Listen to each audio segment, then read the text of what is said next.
예, 진통 끝에 어렵사리 청와대 비서실장을 임명한 박근혜 대통령이 어제 올해 첫 해외 순방길에 올랐습니다. 이번 중동 방문에서 제2의 중동 붐을 이끌어낼 수 있을지 주목됩니다. 한편 1년 전 오늘 당시 민주당 김한길 대표와 새정치연합의 안철수 위원장이 신당 창당을 전격 선언했었죠. 정치권 이슈들 짚어보겠습니다. 황태순, 박상병 정치평론가와 함께합니다. 어서 오세요. 안녕하십니까? 네, 안녕하세요. 예. 자, 박근혜 대통령 이제 쿠웨이트에 도착을 했습니다. 오후에 이제 국왕과 정상회담이 있다고 하는데 역대 최대 경제사절단을 이끌고 갔다. 40년 전 박정희 전 대통령을 떠오르게 하는 모습들 많은 분들 이야기하던데 평론가님 맞습니까? 그때는 사실 박정희 대통령 해외는 안 나가셨고요. 그렇죠. 예. 당시 조금 전에 나왔던 김종필 국무총리를 갖다가 특사로 파견했고 마침 우리 올해가 2015년이 1975년 우리가 중동 진출한 지 딱 40년 되는 해입니다. 그렇군요. 근데 중동 진출을 갖다 했을 때 이 비화로도 알려져 있죠. 비사로 정주영 당시 현대건설 회장을 갖다 불러놓고 임자가 좀 나가봐 좀 해. 그때 사실 정주영 회장이 그랬을 때 정인영 씨 동생 정인영 씨 굉장히 반대했다고 그래요. 그러니까 이거 큰일 난다. 그거 가서 불확실한데. 근데 정주영 회장 나름대로 보면 뭔가 확신을 갖고 나갔고 그다음에 1978년이던가요. 알주베일 공사. 그 당시에 우리나라 1년 수출액이 100억 달러일 때 9억 3천만 달러짜리를 수주합니다. 그야말로 중동 특수. 사실은 오일 쇼크 때문에 그 나라가 휘청휘청하는 사이에 우린 역발상을 해갖고 오일 쇼크 때문에 휘청거리는 만큼 결국 보면은 중동에는 오일 달러가 넘쳐나지 않겠는가. 그것으로 우리가 뭘 해보자. 이게 1차. 우리가 보면 중동 특수를 누렸던 거죠. 이번에 박근혜 대통령의 2차 중동 특수는 뭐냐니까 이제 중동도 알아요. 전 세계적으로 오일 값이 좀 하락세 되면서 중동 입장에서도 우리가 언제까지나 원유 팔아서 우리가 뭐 할 수는 없지 않느냐. 그러니까 기회가 되었을 때 여러 가지 어떤 첨단 산업에 대해서 뭔가 좀 인프라를 구축해야 되겠다라고 생각하는데 대한민국이 세계적으로 아주 우수한 게 하나 있습니다. 바로 IT 산업이죠. 그 IT 산업. 그래서 이번에 116명의 어떻게 보면 경제 사절단이 대통령 수행 경제 사절단으로 함께 가서 아마 엄청난 양의 어떤 경제 비즈니스 포럼 같은 게 있을 텐데 한번 기대해 보시죠. 일단 박근혜 대통령이 큰 성과를 만들고 나서 귀국했으면 좋겠어요. 우리 경제가 진짜 어렵거든요. 굉장히 어렵고 출구가 사실 많지가 않습니다. 지금 우리 경제에는 생각 이상으로 심각한 상황입니다. 요새 보면은 가계 부채가 상승을 초월하는 1월 달에 사상 최고치가 증가되고 있는 이러다가 만약에 금리가 인상된다든지 국가 경제적으로 어려우면 어떡하죠? 아마 추풍 낙엽처럼 쓰러질 겁니다.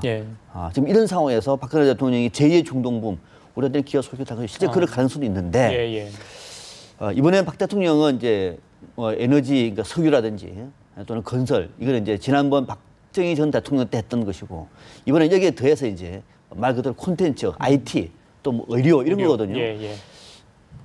저는 기대를 합니다만 너무 큰 기대는 좀 건물이다. 왜 그러냐면은 중동이요. 옛날에 그 중동이 아닙니다. 지금 쿠웨이트 같은 경우에는 오늘 쿠웨이트 박 대통령이 갔습니다만 지금 국부가 석유값 때문에 나라가 휘청되고 있어요. 거기다가 뭘 할 수 있을까? 잘 한번 따져봐야 된다. 그러니까 우리가 협력은 우리가 일방적으로 심는 것이 아니라 우리가 또 줘야 되거든요. 뭘 줄 수 있을까? 또 의료 콘텐츠 같은 경우에도 실제로 중동 같은 경우에는 이미 아시아에서 다른 나라 말레이시아라든지 싱가포르 같은 경우가 상당히 많이 있습니다. 우리가 후발주자거든요. 가서 뭘 할 수 있을까에 대해서 냉정하게 따져보자. 그래서 막 막연하게 그냥 제2의 중동 붐, 제2의 한강의 기적 뭐 기분 굉장히 좋긴 합니다만 평론을 하는 입장에서는 냉철하게 봐야 된다. 그건 정말 쉬운 일은 아니다. 또 하나 지금 박근혜 대통령이 추진하고자 하는 이 외교, 경제 외교 지평이 어떻게 보면 마지막적으로는 중동인 것 같아요. 정치적으로는 중동에 대해서는 우리가 좀 할 말이 있을 것 같아요. 만약 이런 교류를 통해 가지고 앞으로 중동과의 관계는 쉽게 말하면은 한미 관계. 또는 한국과 중국 등에서 우리가 할 목소리가 생기는 거거든요. 이럴 경우에는 우리가 이것을 잣대로 해가지고 비단 경제 외교가 아니라 국제사회에서 우리가 반응을 높일 수 있는 건 굉장히 중요한 것이고 카타르라든지 아랍에미레이트 같은 경우에 또는 사우디아라비아는 중동의 강자들 아닙니까? 우리의 교역량이 굉장히 많습니다. 그런 걸 좀 잘만 살려나가면 다른 목소리를 낼 수 있는 그 근거지도 된다. 그래서 너무 경제 문제, 제2의 한강의 기적 또는 제2중동범에 하는 것보다는 좀 내실을 다지는 것이 필요하지 않겠느냐. 이렇게 좀 아주 좀 냉철하게 보고 싶습니다. 알겠습니다. 네. 예. 그 박근혜 대통령이 이번 달 중순경 이제 귀국을 하면 청와대에서 대통령과 또 여야 대표 회동이 있을 거라고 하는데요. 그 순방의 뭐 성과도 말씀을 하시겠지만 어떤 얘기가 주로 오갈 것으로 보이나요? 저는 이런 걸 보면서 비정상의 정상화가 이제 시작되는구나 하는 생각을 해요. 예전에 과거에 뭐 전두환 대통령 때부터 시작해서 사실 전두환, 노태우, 뭐 김영삼, 김대중, 노무현, 이명박 대통령 때까지 사실은 대통령이 해외 순방 갔다 오면요. 해외 순방은 대한민국 대표로 갔다 오는 겁니다. 그렇죠. 당연히 보면 여야 지도자 또 오부 요인들 불러서 보면 청와대 초치해서 밥도 같이 하면서 내가 사실 이번에 이러이러한 일이 있었고 저러저러한 일이 있었다. 앞으로 많이 도와주시기 부탁드린다. 설명하는 것이 성례인데 그동안 그런 게 없었죠. 없었는데 마침 이번에 보니까 3.1절 기념 행사 그 직전에 그 대합실에서 대기실에서 김무성 대표가 말씀을 하셨던 것 같아요. 대통령께서 이번에 다녀오시게 되면 좀 여기 문 대표도 계시고 하니까 함께 좀 양당 대표를 불러서 설명도 해주고 했으면 좋겠다. 또 대통령도 흔쾌히 그렇게 하겠다. 또 문재인 대표도 좋습니다. 이렇게 되었다면 아마 돌아오시고 이야기하면 그때 되면은 아마 3월 3일 내일이죠. 내일 보면 2월 임시국회 끝나고 아마 조만간 4월 임시국회가 또 있을 겁니다. 그럼 그런 부분에 있어서 박 대통령 해외 순방 결과에 대해서 설명도 하면서 마침 보니까 이미 좀 단초는 발견했죠. 박 대통령이 좀 가장 심혈을 기울이고 있는 경제혁신 3개년 계획의 일환으로서 보면 공공부문 개혁이라든가 이런 등등의 부분에 있어서 야당의 협조 이런 부분 아마 문재인 대표에게 많이 좀 부탁하고 요구하는 그런 자리 또 문재인 대표 입장에서 역으로 보면 야당 입장에서도 대통령께 또 요구할 게 많거든요. 이런 부분에 대해서 서로 간에 좀 깊은 대화가 되는 것인데 저는 사실은 대통령 취임 직후입니다만 당시 문희상 비대위원장 시절이죠. 2013년에 그때 문희상 비대위원장과 박근혜 대통령이 만나서 박근혜 대통령이 뭐라고 말씀하셨냐 하니까 국가 지도자 연석회를 자주 열겠다고 그랬어요. 실제 야당 간사들도 갖다 청와대를 초치해서 대화도 나누고 했었는데 그러한 것들이 어느 순간에 다 멈췄었습니다. 근데 그런 부분에 있어서 이번에 비정상적인 모습을 정상화하는 단계에서라도 이번에 다녀오시게 되면은 뭐 문희상이 아니죠. 문재인 대표, 그다음에 이제 김무성 대표를 비롯해서 앞으로는 여야 또 원내대표 역할이 굉장히 중요하거든요. 원내대표라든가 또 각 상임위원장이라든가 이런 부분에 여러 형태의 어떤 만남을 갖다 지속적으로 대통령도 가져야 될 것 같습니다. 뭐 정례화 될 수 있을까요? 이 영수회담만을 요즘 잘 쓰지 않더라고요 보면. 정례화, 영수회담은 정례화 안 됩니다. 영수회담은 대통령과 야당 대표가 영수회담이라고 해요. 뭐 새누리당까지 합치고 김무성 대표가 합쳐서 정례화하기는 쉽지가 않을 거예요. 왜냐면은 야당이 부담이 됩니다. 부담이. 왜냐면 정례회담을 했는데 정부 여당에서 강경책을 펼 때 대치체선 서 있는데 대표가 가가지고 청와대 가서 밥 먹고 오니까 쉽지가 않거든요. 정례화는 하면 안 될 것 같고 자주 만나는 것도 괜찮은 것이고 또 자주 만나기 위해서는 어떻게 해야 되면 제일 중요한 건 청와대 입장이에요. 야당이 이럴 정도 되면 보통 이렇게 합니다. 만약에 다음 주에 이제 박근혜 대통령과 김무성 대표, 문재인 대표 만나지 않습니까? 그러면 당장 야당에서는 보고서를 준비합니다. 그래서 이것만큼은 대통령에게 전달하라. 뭘 할 것인가? 현실성이 있는 좀 타당. 저도 몇 번 정리해 본 적이 있습니다. 이럴 때 제일 중요한 포인트가 뭐냐면은 명분과 실리를 같이 얘기합니다. 우리가 얻을 수 있는 명분, 큰 거 대통령이 제일 합니다. 국민 이름 앞에 당당하게 야당 대표가 박 대통령에게 이거 해야 됩니다. 되든 말든 그거 하나. 실질적으로 얻어내는 거. 두 개 가치거든요. 뭘 할지 모르겠습니다만 제가 볼 때는 정책 이슈와 관련해서 남북 문제는 굉장히 좋은 명분이죠. 분명히 할 겁니다. 대통령님, 지금 남북 문제 통일 대박인데 오늘 대화 한번 터뜨려 보시죠. 오이사 조치 전당해야죠. 해치라. 이거는 하면 좋고 하면 우리가 주도권 잡는 거 안 해도 공세를 피할 수 있으니까 이런 명분이 좋잖아요. 또 실리적으로 얻을 수 있는 거는 인사청문회 관련해서 지금 여야 대표가 있으니까 이번에는 이를테면은 국정원장 대통령 이건 아니지 않습니까? 특히 또 대법관 후보자 박성호 후보자 이건 우리 당에서 안 된다 하면 대통령께서 아니오고 말만 아니라 듣고만 있는 겁니다. 거기서는 인사청문회 국회 몫이니까 대통령이 말을 못 하거든요. 알면서도 얘기를 하는 겁니다. 누구 들으라고요? 김무성 대표 데리라고. 그럼 대통령께서 듣고 있으면 되는 거거든요. 이런 거 정도 전략을 짭니다. 그래서 아마 제가 볼 때는 야당도 상당히 신경을 쓸 겁니다. 이럴 때 이제 끝나고 난 다음에 대통령이 딱 받아주는 겁니다. 그러면은 문재인 대표는 당에 가서 할 말이 있는 거예요. 옛날에 야당 대표 다르지 않느냐. 이제 성과를 만들어낸다. 다음 달에 또 만날 건데 그러면 당에서도 만나십시오. 야당을 지지하는 사람들도 만나십시오. 그렇게 해서 정치가 복원되는 거예요. 만나고 왔는데 청와대에서 와서 또 입장이 또 다르고 이 말을 했느니 안 했느니 싸우고 말해보는데 아무것도 안 되면 다음에 오시라 그래도 안 갑니다. 그래서 청와대가 받아주는 것이 굉장히 그것이 정치의 복원이다. 좀 그런 걸 강조하고 그래서 있습니다. 이제 중순에 이제 만나게 되는데 그 역할 이병기 실장이 이제 첫 작품이 될 수도 있겠다. 서로 이제 양쪽의 의견을 좀 모아서 그렇죠. 어떤 얘기를 나눌지 아마 이제 조율을 하게 될 것 같은데 당연하죠. 지금 이제 어제 그제 모습 보면 이제 소통하려는 모습들이 좀 눈에 띄었어요. 어떻게 보십니까, 이 실장? 이병기 실장은 그런 모습들이 굉장히 보면 긍정적으로 평가할 수밖에 없는 것이 당장에 보면 그동안 허태열 실장이라든가 김기춘 실장 때는 없었던 모습, 즉 수석 비서관 회의를 갖다가 뭐 동영상으로 보면 스냅 사진으로 찍는 것을 일단 외부에 공개하지 않았습니까? 우리 구중궁궐에서 이렇게 뭐 밀실에서 이런 거 하는 거 아닙니다. 나름대로 열심히 합니다. 나름 또 오늘 아마 오후에 보면 좀 양당 여야 원내대표 찾아뵙고 좀 인사를 갖다가 드리겠다는 건데 사실 얼마 전에 올 초입니다마는 김무성 새누리당 대표가 얼마나 속이 터졌으면 수첩을 이렇게 보셨겠어요. 그 수첩 보니까 1월 달입니다마는 김기춘 실장, 김 실장 만나자고 전화했더니 시기가 민감하니까 언제 적당한 때 봐서 연락하겠음. 그것도 누구 애둘러서 얘기한 거 아니에요? 사람 시켜갖고 얼마나 집권당 대표가 속이 상하고 얼마나 흔한 명구스러웠겠습니까? 그런 부분에서는 앞서 말씀하신 대로 여야 요즘 영수회담의 표현을 안 써요. 그렇죠. 그러니까 영수회담이라는 것은 예전에 대통령이 여당 총재를 겸할 때 영수회담이라는 건데 어쨌든 대통령과 여야 대표 또 원내대표까지 들어갈 수도 있고 안 들어갈 수도 있겠습니다만 특히 야당 대표랑 만날 때는 앞서 우리 박상현 박사께서 소상히 설명한 대로 저쪽 입장에서도 정리해야 되지만 청와대에서 그걸 조율을 해야 됩니다. 그 조율하는 역할을 원래 정무수석이 하는 거예요. 정무수석이 저쪽에 보면은 뭐 비서실장이라든가 당대표 비서실장하고 만나서 조율을 합니다. 그래서 이번에 어떤 그건 외교도 마찬가지고 또 여야 대표 간의 만남도 마찬가지고 조율해야 되는데 그렇게 안 돼서 아주 웃음꼴이 났던 것이 기억하시겠습니다만 2013년이죠. 9월에 김한길 대표, 박근혜 대통령 저 어디입니까?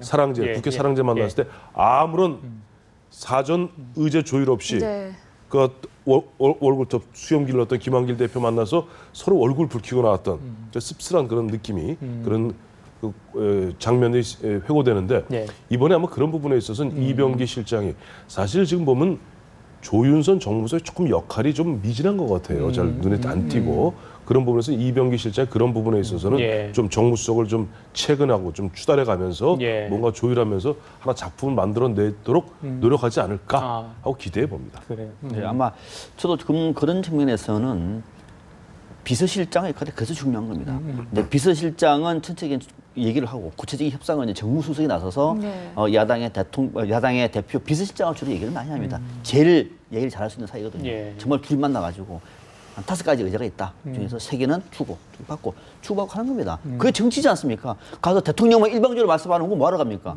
야당만 일방적으로 가서 대통령 비판만 하는 거 뭐하러 갑니까? 그러니까 이 정도는 얘기를 하고 또 일부는 공감대를 이루고 이건 좀 다음에 추후에 협약 이렇게 풀어나가는 건데 사전에 조율이 중요한데 아마 이번에 처음으로 이제 김기춘 비서실장 체제와는 다른 이병기 체제가 되지 않았습니까? 첫 작품이거든요. 그렇죠. 또 원래 첫 작품은 신경을 많이 씁니다. 그래서 제가 볼 때는 이번에 만나면 뭔가 좀 나오지 않겠느냐. 그래서 좀 달라진 행보. 오늘도 보니까 굉장히 애를 많이 쓰는 모습 보여요. 굳이 안 보여줘도 되는데 동영상도 보여주시고 뭐 앞으로도 보여주신다 그러고 하는 거 보면 조금 기대를 할 만한 분위기는 만들어지고 있는 것 같아요. 비서실장에도 관심은 계속될 것 같아요. 그렇습니다. 근데 본인은 비서실장한테 관심이 크게 집중되는 자체가 비정상이다. 비서실장 이야기는 이만큼 손바닥만하게 나와야 되는데 이만큼 나오는 게 비정상이다. 그러면서 몸을 잔뜩 낮추고 있는데 그런 어떻게 보면 초심을 갖다 계속 유지해주고 또 소통하려는 노력을 갖다 계속 유지해 준다면은 아무래도 그런 어떻게 보면 도승지의 역할이 결국은 보면 대통령, 도승지라는 표현을 썼습니다. 대통령의 긍정적 평가로 이어지는 거 아니겠어요? 그러다 초심을 잃지 않기를 갖다 부탁드립니다. 확실히 며칠 지나지 않았지만 변화가 보이긴 보이잖아요. 그런데 뭐 김무성 대표 그리고 유승민 원내대표가 사석에서 이병기 비서실장한테 형님 이렇게 부른다고 해요. 그렇다면 우리가 당초에는 사실 비서실장의 역할이 김기춘 비서실장의 역할보다 좀 축소되지 않을까 예상을 했었는데 오히려 좀 실세가 되진 않을까, 실세형이 되진 않을까 하는 예상들도 있던데요. 어떻게 보시나요? 저는 그렇게는 안 봅니다. 실세형이 되기 위해서는 박근혜 대통령이 청와대의 위상을 어떻게 맞추느냐가 핵심 포인트거든요. 대통령이 한 단계를 낮춘다고 얘기를 했습니다. 그래서 이완구 총리한테 힘을 실어주는 거거든요. 만약에 이게 힘을 실어줘 버리면은 이완구 총리는 뭐 하죠, 그러면 또? 김기춘 비서실장이 재판이 돼버려요. 이럴 경우에는 또다시 문제가 생기고 이렇게 될 경우에는 당에서도 반발할 겁니다. 그럼 내년 총선을 앞두고 당청 간에 굉장한 충돌이 예상되는 것이고 그 싸움은 당이 일방적으로 이길 수밖에 없는 거예요. 왜? 청와대 권력은 이제 3년이면 끝나는 겁니다. 당 권력은 알 수 없습니다. 5년이 갈지 10년이 갈지 100년이 갈지. 그래서 그건 아닐 것 같다. 다만 이제 역할은 상당히 바빠질 것 같아요. 그러니까 김기춘 비서실장은 청와대 안에서 계시면서 아주 어떻게 보면은 위험과 군림하는 모습이라고 얘기하면은 이병기 실장은 그런 모습은 아닐 것 같아요. 오히려 더 바빠지고 더 바쁜 행보를 보였습니다만은 어떻게 보면은 전체적으로 위상을 낮췄다는 측면에서 보면은 뭐 제가 볼 때는 크게 뭐 힘이 실려서 내각이라든지 당을 압도할 수 있는 힘을 갖고 더 실세가 되겠다. 그런 생각은 저는 하지 않습니다. 그건 아닐 것 같고 만약에 그럴 경우에는 아마 대통령도 원하지 않을 것 같아요. 그런 모습은. 알겠습니다. 청와대에서 더 이상 삐걱대는 소리 좀 안 들렸으면 좋겠다 이런 생각을 해보고요. 야당 얘기 좀 하겠습니다. 자, 꼭 1년 전입니다. 작년 3월 2일 저희들 기억하고 있는데 새정치민주연합이 탄생하지 않았습니까? 자, 김한길 의원, 안철수 의원 자, 합당을 이렇게 했었어요. 벌써 1년이 됐네요. 어떻게 보셨어요? 쭉 과정. 참 1년 동안 우여곡절이 많았죠. 네. 사실 그 당시 보면 안철수 의원이 새정치연합을 만든다고 별도로 보면 그동안 당시 민주통합당과 별도의 어떤 제3의 정당 만들겠다 그래서 뭐 제1월 초에는 제주 선언도 하고 1월 19일 기억합니다만 제주 선언도 하고 이런 식으로 새로운 어떤 정치 세력이 나오는구나. 왜? 지난해 보면 지방선거가 있지 않았어요. 그래서 뭔가 큰 변화가 있지 않겠는가 했는데 전격적으로 아마 3월 2일이 일요일이었을 거예요. 일요일 날 아침에 갑자기 그 뜬금없이 완전히 저는 그때 모 방송에서 나가서 얘기하다 보면 한마디 뒤로 자빠질 뻔한 적이 있었는데 얘기 놀라갖고 그렇게 충격을 받으셨어요? 충격받았어요. 우여곡절 그때. 그런데 결국은 안철수의 어떻게 보면 새정치의 실험도 사실은 어떻게 보면 조금 중간에 좌절하고 말지 않았습니까? 그런 가운데 참 우여곡절도 많았고 그 우여곡절 끝에 보면 730 재보선에서 그 당시 이제 체제 김한길 안철수 체제 무너지면서 박영선 과도 체제 문희상 과도 체제 겪어서 결국은 2년 만에 그 2012년 대선 끝나고 거의 2년여 만에 사실은 당의 가장 다수가 친노예요. 근데 친노보로 그다음 대선에 너희들 책임 있으니까 너희들 일체 어디 당권 근처에는 얼씬도 하지 마라 하는 것이 당시 민주통합당 분위기 또 새정치민주연합의 분위기 아니었습니까? 그런데 그런 우여곡절 끝에 아까도 계속 제가 비정상의 정상화라 그러는데 당은 어쨌든 죄송합니다만은 명분 더하기 의원수 많은 쪽이 이기는 거 의원수 많은 다수결 쪽이 집권하는 거예요. 그래서 그런 부분에 있어서는 친노들이 어떻게 보면은 이번에 문재인 대표 체제를 갖다 만들어내지 않았습니까?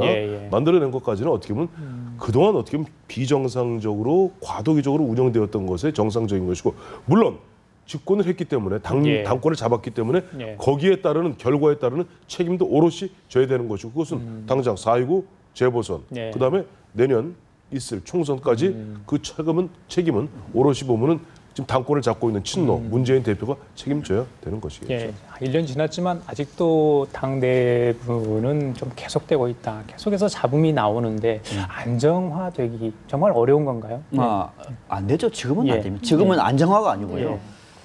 불만이 있어도 얘기하지 않습니다. 할 때가 아니거든요.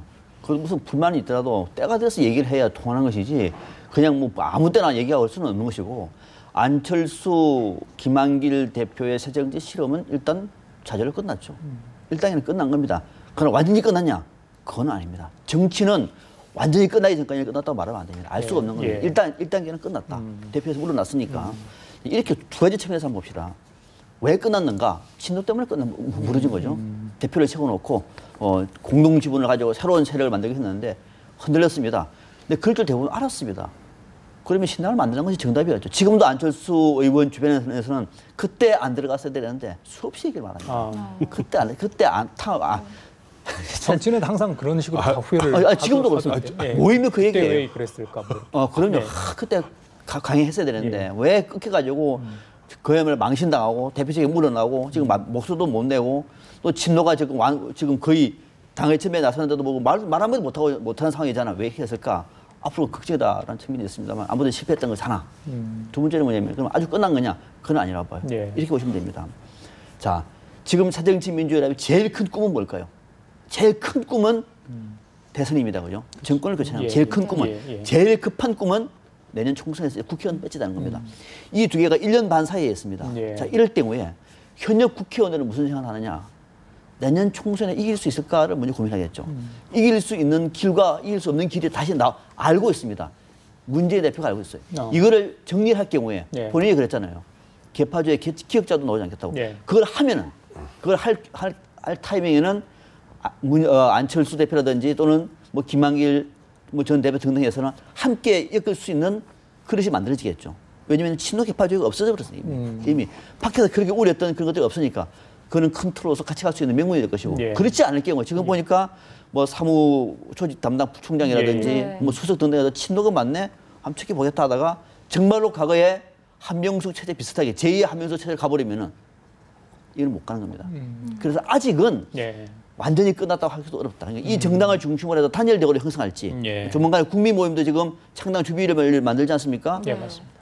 야권이 재편될 수 있는 계기가 될 것인지 아니면은 새정치민주연합 중심으로 대거 단결해서 총선과 대선 목표로 말 그대로 혁신할지는 아직은 알 수가 없기 때문에 1단계로서 차전이 꿈은 끝났지만 완전히 끝난 것은 아니다. 네, 이렇게 평가하는 것이 아마 맞을 것 같습니다. 아까 박사님 보니까 요즘도 저 안철수 쪽 사람들이 그때 안 들어갔었어야 되는데 그런다고 그랬죠. 이구동성으로 그랬습니다. 아니 근데 그때도 그랬거든요. 저희도 평론하면서 들어가면 반드시 저기 큰 코 다칠 거라고. 심지어 윤여준 전 장관 같은 경우 그 큰일 난다 얘기하지 않았습니까? 그때 안철수 의원 쪽에서 뭐라고 그랬어요? 호랑이 굴에 들어갔더니 호랑이가 없더라. 그거 왠 줄 아세요? 호랑이 입속에 들어가면 호랑이가 안 보입니다. 네. 그 730 재보선 참패한 후에 김한길, 안철수 전 대표 좀 휴식기를 가졌는데요. 말씀하신 것처럼 안철수 전 대표는 이제 또다시 움직임을 보여줄까요? 행보를? 아까 우리 박사님 박사 말씀하신 대로 안철수의 새정치의 실험은 상당 부분 좌절되었지만 안철수로 상징되고 있는 어떤 새정치에 대한 갈망 같은 경우는 분명히 있습니다. 새정치의 가장 근본적 요체가 뭘까요? 아까 개파주의 국복이라고 그랬잖아요. 그렇기 때문에 안철수에 대한 기대가 사라진 건 아니에요. 그러니까 내년 총선 앞두고 또 모르겠어요. 지금부터 문재인 대표가 보면은 이른바 좀 개파를 초월해서 완벽하게 초월할 수는 없습니다. 아니 내가 만약 당 대표 되는데 한 사람도 네 사람 안 쓴다면 뭐하러 당 대표 됩니까? 차라리 저 거를 손학규 전 대표 마냥 저 강진에 가 계시고 말지 그건 아니고. 그러니까 최소한의 어떻게 갖고 가는데 보면 우리가 봐도 어느 정도 납득할 수 있을 정도의 개파주의를 갖다 극복해 나가면서 당을 추슬러 나가고 또 보면은 뭐 전국적 지명도 지지도라든가 당의 지지율을 끌어올리고 그런 가운데 특히 핵심적인 건 뭐겠죠? 결국 공천에 있어서 나름대로 탕평적 그런 공천 해 나가면은 사실 역설적으로 안철수 대표 전 대표의 역할이 별로 없을 거예요. 근데 그렇지 않고 만약에 문재인 대표가 또 여전히 한 4, 5개월 지나서 5, 6개월 지나서 예전에 친노 어떤 패권 비슷하게 이런 식으로 나오게 된다면은 그때는 그동안 은인자중하던 오늘도 보니까 김종필 전 총리 말씀하셨죠. 은인자중하던 군부가 금조 미명을 기하여 하듯이 은인자중하던 안철수 바람이 다시 생겨날 수 있는데 그건 어떻게 보면 그 상관관계가 최종 안철수 지금 의원의 지지율이 떨어지는 만큼 놀랍게도 박원순 안철수 두 분의 지지율이 떨어지는 만큼 문재인 대표 지지율이 올라가요. 올라가 있는 상황이죠. 이게 제로섬 관계에 있더라고요. 그러니까 그런 부분에 있어서는 문재인 대표가 어떻게 하느냐에 따라서 어떻게 보면 안철수 전 대표의 역할도 생길 수도 그렇지 않을 수도 있다 말이죠. 문재인 대표 지지율은 좀 계속 상승 곡선을 그릴까요? 어떻게 보세요? 당분간은 그럴 것 같아요. 아, 그래요? 당분간에는 왜냐면은 지금 안철수 전 대표는 은인자중하고 있잖아요. 그렇죠? 눈에 잘 안 띕니다. 조용한 행보를 하고 있습니다. 지금 다니면서 강연도 하고 만나고 있기 때문에 은인자중 지도부 아니니까 은인자중하고 있고 또 나머지 또 대선 주자 한 사람인 손학규 전 대표는 지금 토굴에 계시고 그러니까 나머지가 없지 않습니까? 박원순 시장인데 서울시장이고 대선 주자 얘기하기도 어려운 상황이니까 없잖아요.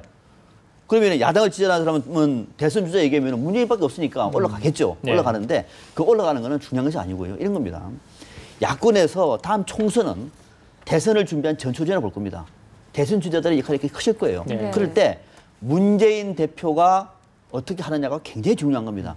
본인이 만약에 예를 들면 야권에서 문재인 대표가 대선 주자가 안 된다. 예를 들면 라고 할 경우에 다음에 대안이 누구죠? 안철수밖에 없습니다. 안철수가 가장 강력한 힘입니다. 그럴 경우는 오히려 대선 구도 속에서는 문재인 대표보다 훨씬 더 넓은 지평을 지지로 끌어안을 수 있는 힘이 있는 거예요.